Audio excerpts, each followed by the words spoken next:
Alright, hello everyone, and thank you for tuning in once again to the Black Box Podcast. BBOR, Black Box Online Radio, coming to you from West Virginia. I was listening to the British journalist Anthony Howard talk about Clement Attlee, the former Prime Minister, and he said something that was to the effect of, do not go into politics if you don't want to tell people what they want to hear.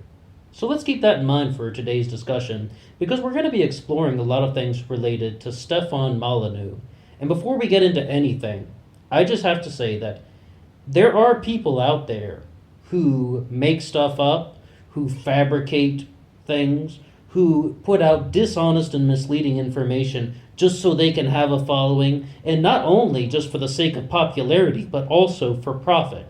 These people do exist. So what do we make of the Irish-Canadian vlogger, radio host Stefan Molyneux, who is a rather prominent figure on the internet, not only in the intellectual dark web circles, but just in terms of viewership in general? I mean, I certainly don't have 900 and some odd thousand subscribers. It's not an easy thing to do. Stefan Molyneux is somebody that perhaps I don't know inside and out, but what I would definitely say is that he covers an enormous amount of subjects. So if I ever met somebody that was a die-hard fan of Stefan Molyneux or a die-hard follower, I would take a step back, because I don't know how you could be. He says so many things about so many different topics. How could you just kind of accept everything that he's saying? And Free Domain Radio, his platform, describes itself as the largest online philosophy community. But he goes so much more than just philosophy, talking about dating and relationships, as well as politics, not to mention just basic concepts like gender. But what about the things like race and IQ, bringing in all of that to the mix? The question that we're going to explore right now is, Stefan Molyneux has been called, perhaps, one of the most prominent kind of internet philosophers of our age on the one hand, and on the other hand, he has been called perhaps a political cult leader. I mean, which one is it? Is he an online cultist, or is he some guy who actually has really good ideas and people just can't accept? The first thing we have to say is, Stefan Molyneux really captured a large audience by spreading some libertarian ideas. Now, he has a video out there called End the State in 30 Days. Now, is this something that is genuine? I'm going to tell you flat out, no. Anyone who is selling you something, a quick fix-all like you're going to end the state, end government in 30 days, is selling you snake oil. And if this guy lived 80 years ago, he would be probably the best carny at the traveling fair you could imagine, if he's going to tell you that he can end any sort of thing like the state in 30 days, anything that big and broad, and he's just going... I mean, I watched that video, and that one was not very impressive. I would say, though, when it comes to politics, Stefan Molyneux had an enormous shift, because he's talking about so many things that are kind of reminiscent of anarcho-capitalism. But I would say, watch his debate with Adam Kokesh, with the libertarian who's running for president. Watch Adam Kokesh's debate with Stefan Molyneux, and you'll see a major shift where Stefan Molyneux is adopting a lot of pro-Donald Trump platform issues. He is talking about building the wall, and he's also talking about things just about how separatism, staying away from Hispanics and such. Not in those exact words, but that's the undertone of what's been going on. And I know a lot of his followers probably wouldn't want a sort of presentation and introduction like that. But the thing with Stefan Molyneux is, why would he have such a big shift from being something like End the State, anarcho-capitalism, to something like pro-Donald Trump? Because at the very least, Donald Trump is someone who supports the state. He's the president of the United States right now in 2019. And Adam Kokesh even called him out on this during the debate. He's like, the reason why I'm saying a lot of these things is because of you, Stefan Molyneux.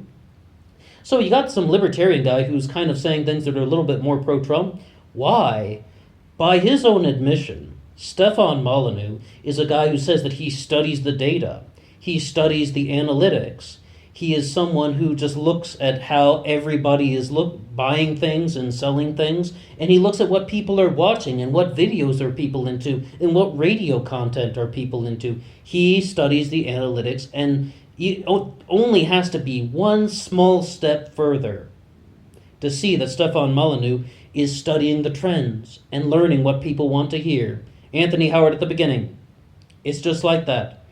Do not go into politics if you aren't prepared to tell people what they want to hear. He's very open about that too. I mean, he said that in numerous videos. The thing with Stefan Molyneux is he isn't only about libertarian politics. I say, though, that when I listen to a lot of the things that he has to say about relationships, and people will call into Free Domain Radio, and they kind of just tell their story. They're like, what do you think about it? And I was listening to this one about why do some girls date jerks or something like that, and I think it was over 2 hours long, and he's talking to this woman really, and he's having a very meaningful conversation with her, and I was just like, wow, there really is another side to him that is actually somewhat warm and supportive, and it isn't completely anti-female. But the thing is, though, when you kind of examine it from something like that, he's some guy, though, who comes at it from more of a historical standpoint, as opposed to someone who actually is a psychologist and a psychotherapist specifically, definitely someone who's more on the research side. But the big issue that I would take with that is that when he gives this sort of relationship advice, it's more like he is trying to say only one possibility or one interpretation. He's having this long, meaningful conversation, and he's saying, oh, well, maybe it's because your father acted this way, and your family had this tragedy, and your father responded in this manner. Well, yeah, that could be why the girl is the way she is and why the woman is only wanting to date jerks because of that. But you could just as easily articulate an explanation about why someone's personality is the way it is because of this reason. Maybe blame it on the mother. Or why don't you talk about the brother or sister as an example about why somebody is acting the way they do? Anything like that can be done with the proper amount of cleverness. And you really have to watch out for people that are sort of selling psychological secrets. Because, once again, as long as they're able to articulate a narrative, I mean, you could just as easily say that it is any family member that has kind of affected your personality in the way that it is. So that's what I would have to say about some guy like Stefan Molyneux, is that he's very articulate. And this segment's called Genius or Fraud. So on this particular segment, I would say that, in all fairness, Stefan Molyneux is somebody who is of above average intelligence. He is definitely not fraudulent in that sense. He is definitely somebody who is kind of very well read, very up to date on things. And this isn't going to be something where I'm just bashing him completely and saying I disagree with every single thing that he's put forward. I did say, though, he does seem to give somewhat of a warm and welcoming approach to the topics about giving relationship advice, for coming from someone who has kind of a high understanding of research and has researched this subject. But the issue, though, is, and I would have to say, is that there definitely is some sort of slant and bias that he is presenting, and he is very clear about that. Now, I was 18 years old when YouTube debuted in 2006, and I was a freshman in college, and I had the opportunity to become somewhat of a pioneer into the way the world is right now. I mean, someone even once told me, like, I'm going to call you YouTube because all you do is sit around and watch YouTube. Somebody said that to me. And one of the ways that was, well, what he means is that all I was doing was just sitting down and watching YouTube videos. I mean, in fact, for a long time in life, that became just sort of my biggest hobby and kind of thing to do.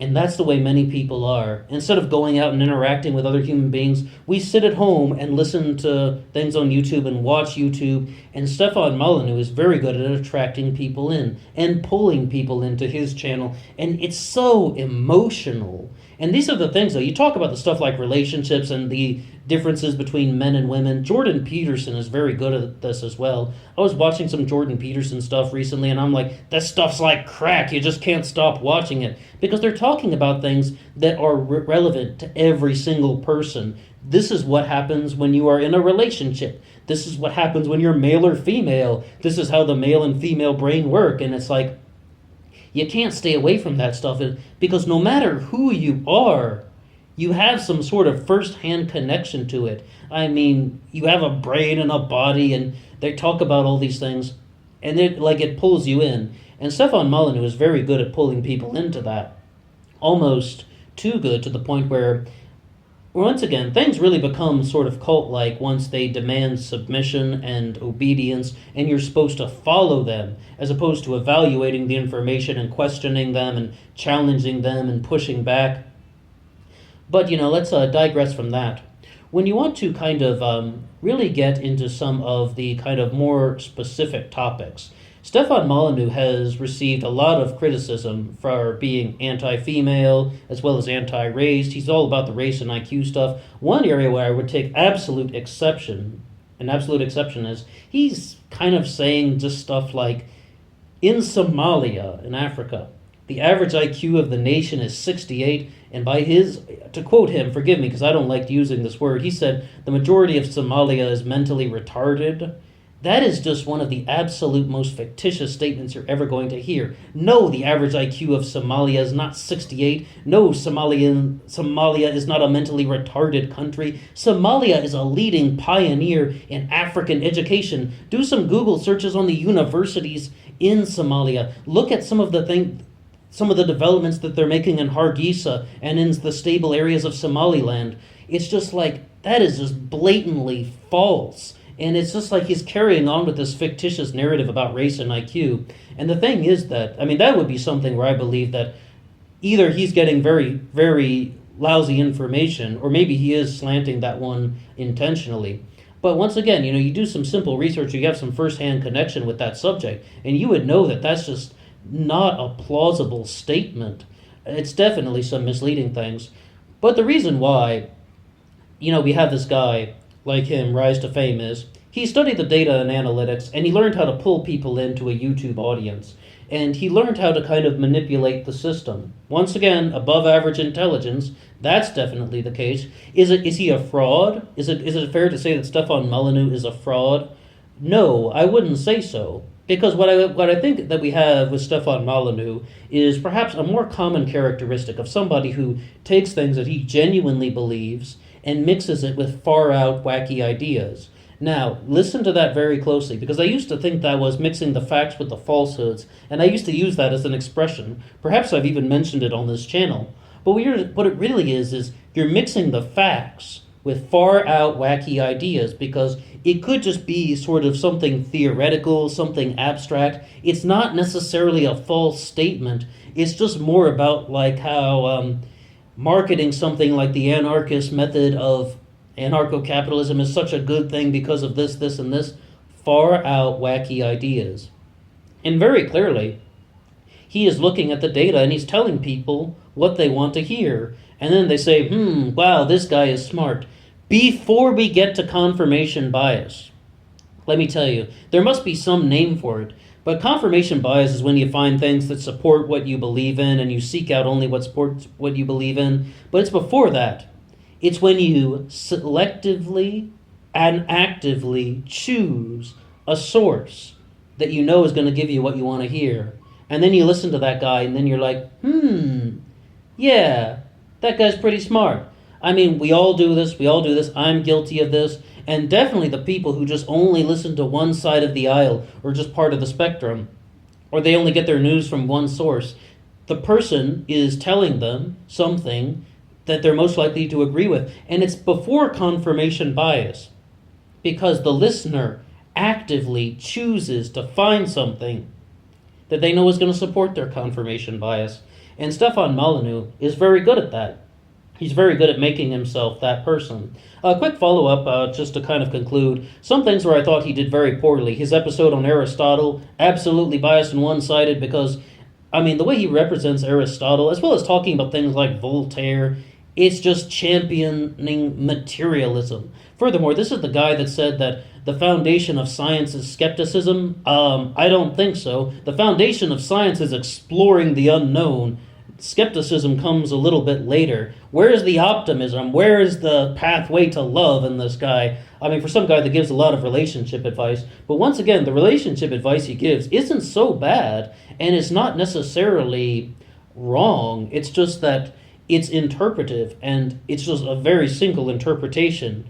Listen to many people, but do not follow just one. And that's one of the ways that you can deal with somebody like Stefan Molyneux. He's very intelligent and he's very articulate. And he has that Irish-Canadian intonation in his voice that's very attractive to listen to. I'm not a homosexual, but that's attractive. And people are going to get caught up with that, and they're going to listen to his stuff very frequently.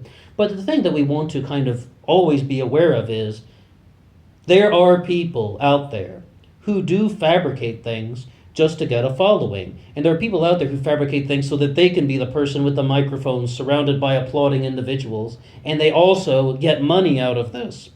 But the thing is, I'm not a mind reader. I'm not a telepath. So I can only look at the videos just like any other person and give kind of a response. I definitely would say, though, that I believe that there is a particular slant against women to a certain extent in his videos because he's catering to a male audience. As we've now learned, YouTube is a male domain. And Stefan Molyneux has even talked about this, about who watches his stuff. And I mean, he talks about the data and the analytics all the time. It's like, so I believe that he also has some certain things in there that are meant to kind of really cater to the male audience. And the thing about that, he did a very recent thing about how lipstick is a bad thing, and then nail polish is something that shows other women that women who wear nail polish don't have to work physical labor. He stole that from Jordan Peterson, absolutely, during Jordan Peterson's Vice interview. And like all these intellectual dark web guys are just kind of like saying variants of the same thing. We don't necessarily know where it began and who was the first person to say all that stuff. So it's like, yeah, I mean, I don't necessarily believe that everything he is saying is completely genuine either. But one of the things is, I would say, though, he's not exactly the alt-right. No. Some people view him as a gateway drug into the alt-right, but he is not alt-right because he doesn't necessarily want to go at things in the same sort of Richard Spencer, Nazi salute, Heil Trump, the way that Richard Spencer did. Richard Spencer, of course, coined the term alt-right.